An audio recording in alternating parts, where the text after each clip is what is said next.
Hello everyone, मेरा नाम है गज़ाला परवीन। जैसा कि आप सभी को पता है कि MPPSC प्री का सिलेबस 2024 में बदल चुका है और उसी की हम लोग आज यूनिट 10 का एक महत्वपूर्ण टॉपिक है जनजातियों से संबंधित संवैधानिक प्रावधान। तो उसके कुछ 30 के समथिंग MCQs लेकर मैं आई हूँ। उम्मीद है कि ये एग्ज़ाम में आपकी काफ़ी हेल्प करेंगे।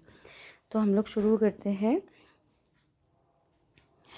पहला है हमारा, मध्य प्रदेश में लगभग अनुसूचित जनजातियों की संख्या कितनी है।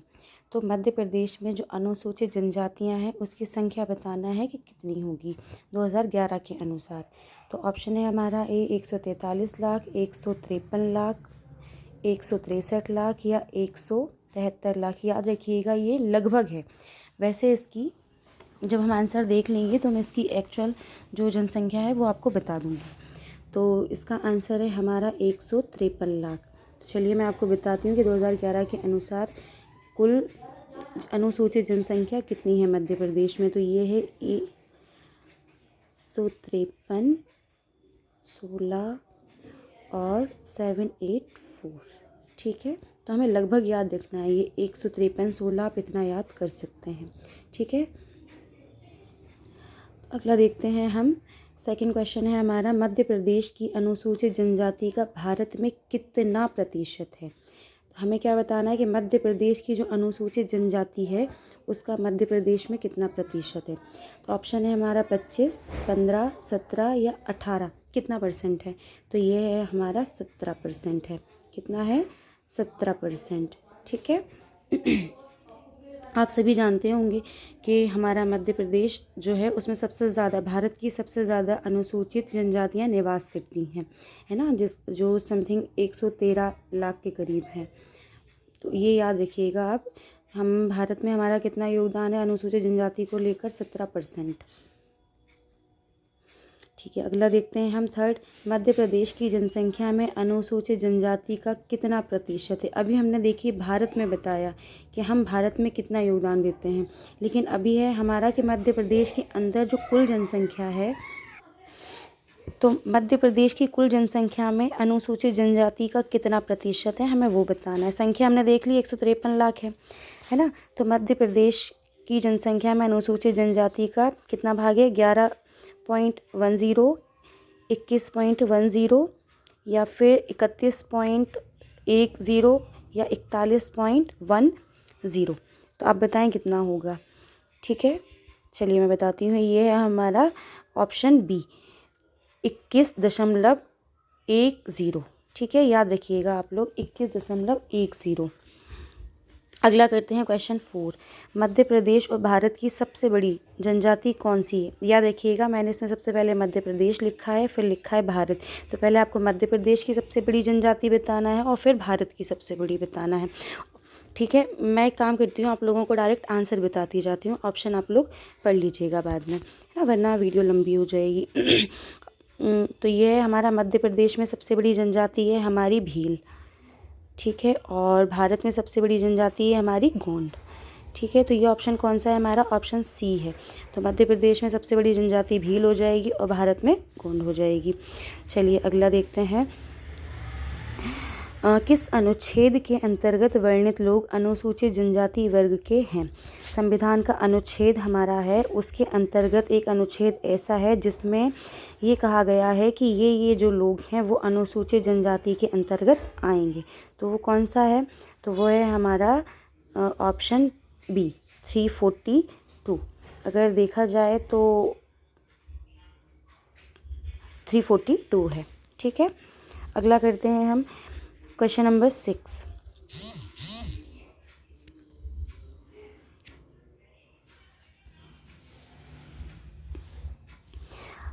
किस कोई जाति जनजाति है या नहीं है, तो इसको संविधान में कौन जोड़ सकता है और कौन हटा सकता है।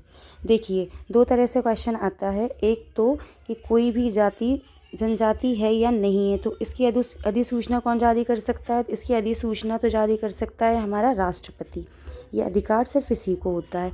लेकिन उस अनुसूचित जाति को संविधान में बताना कि ये अनुसूचित जाति है या नहीं है, उसको ऐड करना या फिर हटा देना, तो ये किससे होगा? तो ये कौन कर सकता है? तो ये अधिकार है हमारा संसद के पास में। ठीक है, अधिसूचना अगर जारी करना है तो राष्ट्रपति, और अगर उसमें ऐड करना है या हटा देना है तो वो संसद है। ठीक है, उम्मीद है आप लोग समझ गए होंगे, नहीं तो आप कमेंट कर सकते हैं। अगला है हमारा क्वेश्चन नंबर 7, अस्पृश्यता या छुआछूत का अंत किस अनुच्छेद में है? तो ये तो आप लोगों ने पढ़े होगा मौलिक अधिकार में। हमारा ऑप्शन, मैं डायरेक्ट आपको आंसर बता रही हूँ, तो ये है हमारा विकल्प डी। ठीक है, 17 आप एक ट्रिक से याद रख सकते हैं, खतरा।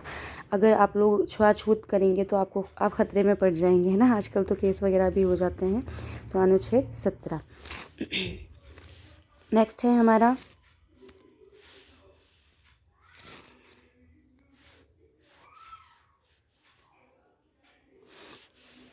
क्वेश्चन नंबर 8, लोकसभा में ये उचित नहीं है, अनुसूचित है।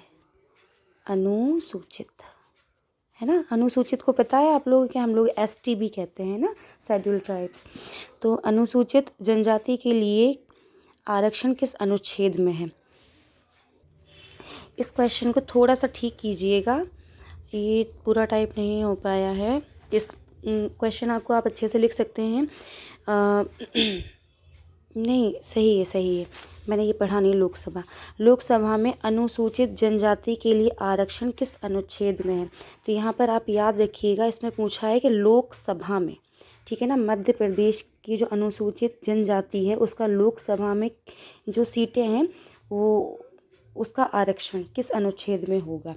तो लोकसभा के लिए आरक्षण ये है हमारा 330 अनुच्छेद 330 में, है ना। आप लोगों को पता होगा कि लोकसभा में जो मध्य प्रदेश की सीटें हैं वो 29 हैं, और उसमें से जो 6 सीटें हैं वो एसटी के लिए हैं।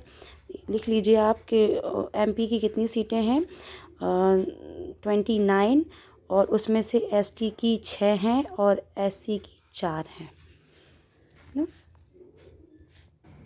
चलिए अगला देखते हैं, क्वेश्चन नंबर 9, SC ST यानी कि अनुसूचित जाति और जनजाति के लिए सहायता अनुदान किस में है?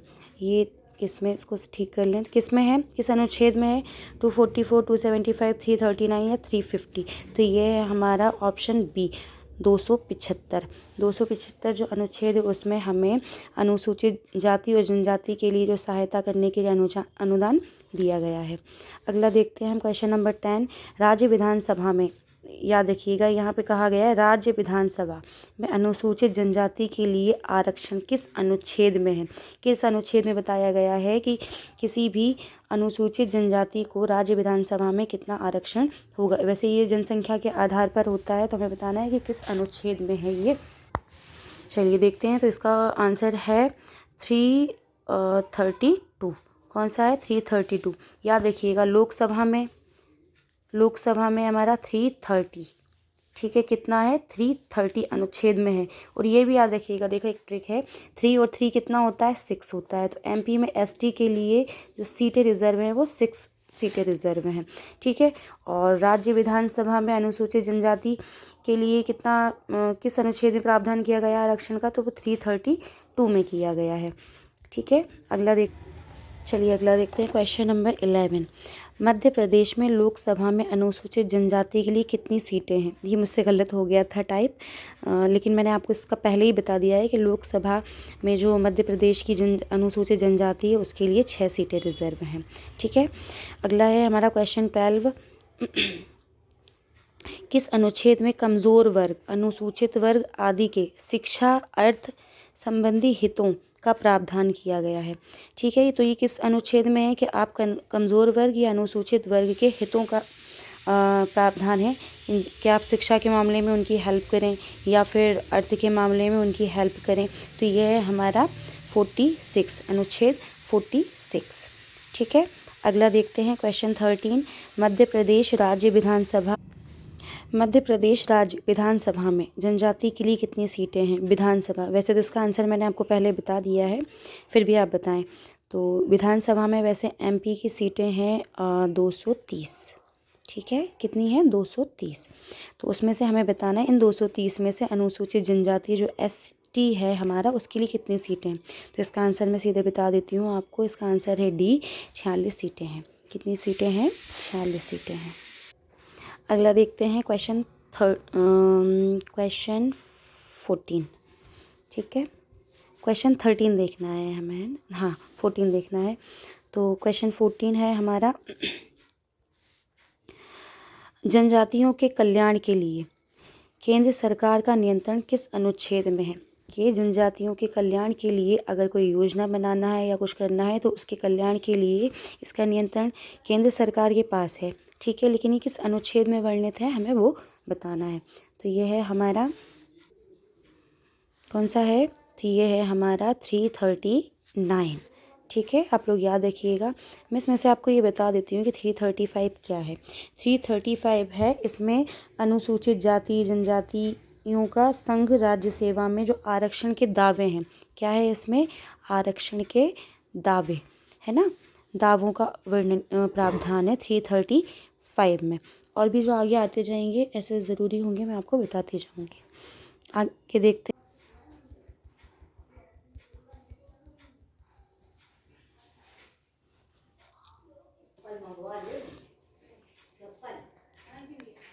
मध्य प्रदेश आदिम जाति मंत्रणा परिषद का गठन कब किया गया है?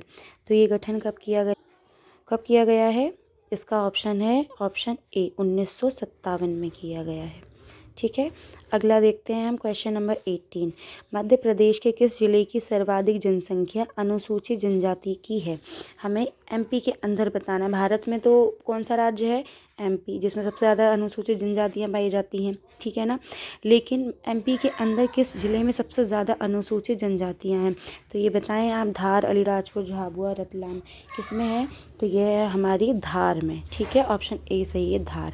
अगला देखते हैं क्वेश्चन नंबर 19। मध्य प्रदेश में किस जिले का अनुसूचित जनजाति प्रतिशत अधिक है? अभी हमने जनसंख्या देखा था, अब हम प्रतिशत देख रहे हैं। जनसंख्या में धार है और प्रतिशत में है हमारा भिंड। ठीक है, याद रखिएगा आप, प्रतिशत में क्या है? भिंड। अगला है क्वेश्चन नंबर 20। ये क्वेश्चन पूरा टाइप नहीं हो पाया। इसमें दिया है कि मध्य प्रदेश में न्यूनतम अनुसूचित जनजातियाँ किस जिले में पाई जाती हैं? तो किस जिले में न्यूनतम? अभी हमने सर्वाधिक देख ली, सबसे ज़्यादा थी धार में और सबसे कम है हमारी भिंड में।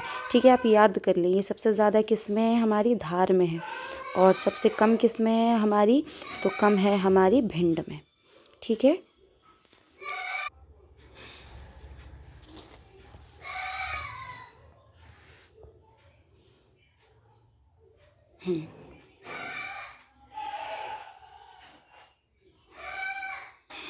मैंने आपको कम वाला बता दिया। इसमें क्वेश्चन था हमारा अधिक।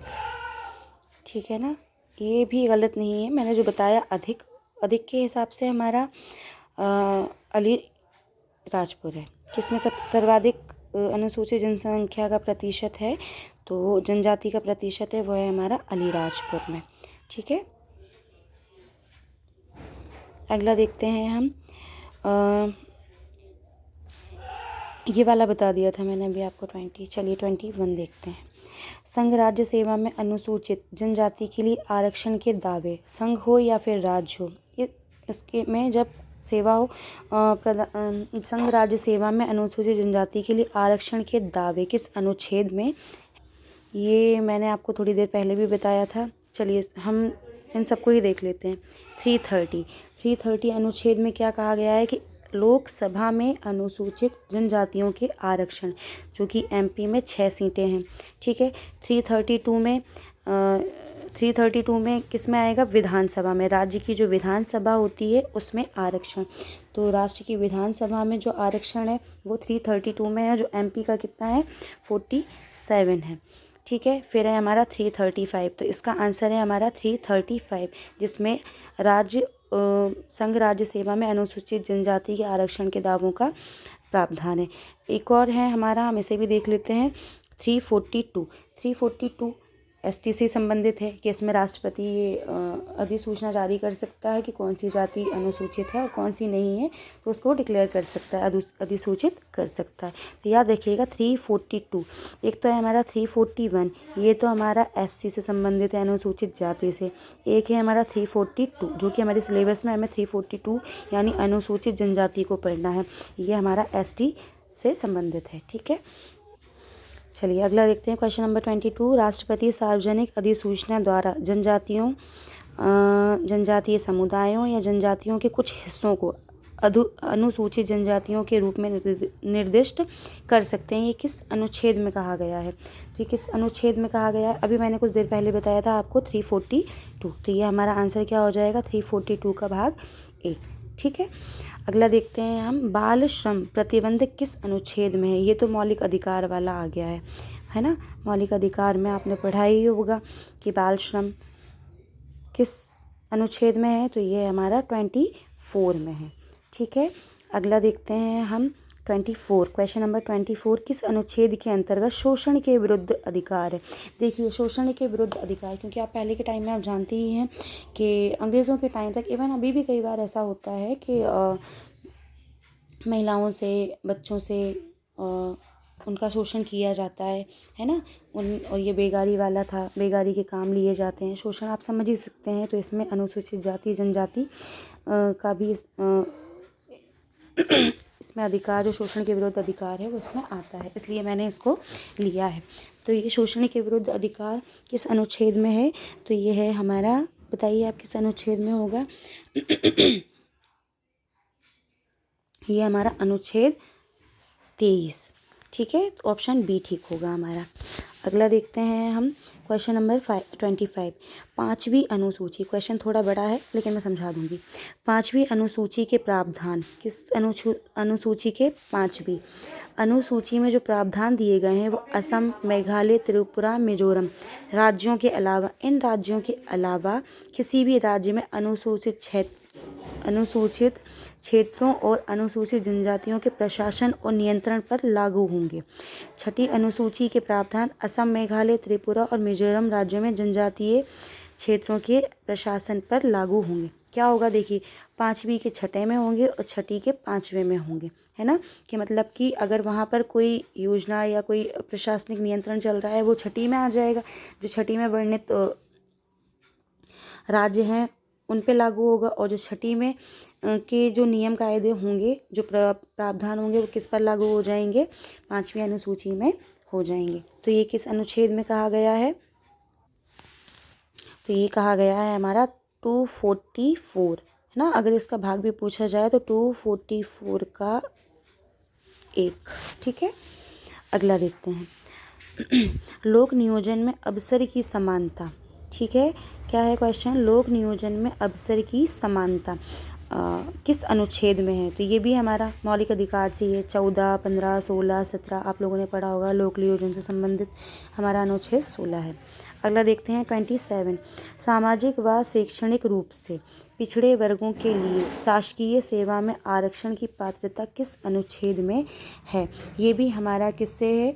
लिया है मैंने, ये लिया है मैंने मौलिक अधिकार से। तो सामाजिक व शैक्षणिक रूप से अगर कोई भी वर्ग पिछड़ा हुआ है और उसको शासकीय सेवा में आरक्षण देना है तो ये हम किसके अंतर्गत देंगे? ये हम देंगे अनुच्छेद 15(4) और अनुच्छेद 16(4). इसमें मैंने ऑप्शन नहीं दिए हैं, डायरेक्ट आंसर लिखा है। ठीक है, अनुच्छेद 15(4) और अनुच्छेद 16(4). चलिए अगला देखते हैं क्वेश्चन 28, अनुच्छेद 164 के अनुसार, अनुच्छेद 164 देखिए, आप क्वेश्चन से भी आंसर बन जाएगा और आंसर से भी क्वेश्चन बन जाएगा, तो ये आप देख कर चलिएगा। तो अनुच्छेद 164 के अनुसार किन राज्यों में जनजातीय कल्याण के लिए एक अलग मंत्री का होना अनिवार्य? जनजातियों के कल्याण के लिए एक अलग से मंत्री। ठीक है, तो किन राज्यों के लिए ये? पश्चिम बंगाल, बिहार, उड़ीसा, बिहार, मध्य प्रदेश, उड़ीसा, पश्चिम बंगाल, असम, उड़ीसा, बिहार, असम, उड़ीसा। इसका आंसर है हमारा बी, बिहार, असम और बिहार, मध्य प्रदेश और उड़ीसा। इन राज्यों के लिए के जनजातीय कल्याण के लिए अलग से मंत्री होना अनिवार्य है। ठीक है, अगला देखते हैं हम 29, राज्यों में अनुसूचित क्षेत्रों के प्रशासन और अनुसूचित जनजातियों के कल्याण पर रिपोर्ट करने के लिए एक आयोग किसकी? एक आयोग की नियुक्ति का नियंत्रण किस अनुच्छेद में दिया गया है? बताएं मुझे आप, किस अनुच्छेद में दिया गया है ये? ऑप्शन है 35, 335, 339, 275 या 164। तो ये है हमारा 339, ठीक है, 339। अगला है हमारा, किस अनुच्छेद के अनुसार अनुच्छेद 342 में वर्णित लोग अनुसूचित जनजाति वर्ग से हैं? एक अनुच्छेद है जिसमें ये कहा गया है कि 342 में जितने भी लोग वर्णित है, जितनी भी वर्ग या जातियाँ वर्णित हैं, वो किस में आएंगी? अनुसूचित जनजाति में आएंगी। तो ये भी किसी अनुच्छेद के अंदर कहा गया है। तो ये कहा गया है हमारा 366 का 25, ठीक है, इसमें कहा गया है। उम्मीद है कि ये आप लोगों को अच्छे से समझ में आ गया हो। थोड़ा सा हम बस एक फास्ट रिवीजन कर लेते हैं, है ना, एक फास्ट रिवीजन करते हैं। देखिए, सबसे पहले तो है हमारा अनुच्छेद 366 का 2। कौन सा है? 366 का 2, 366 का 25।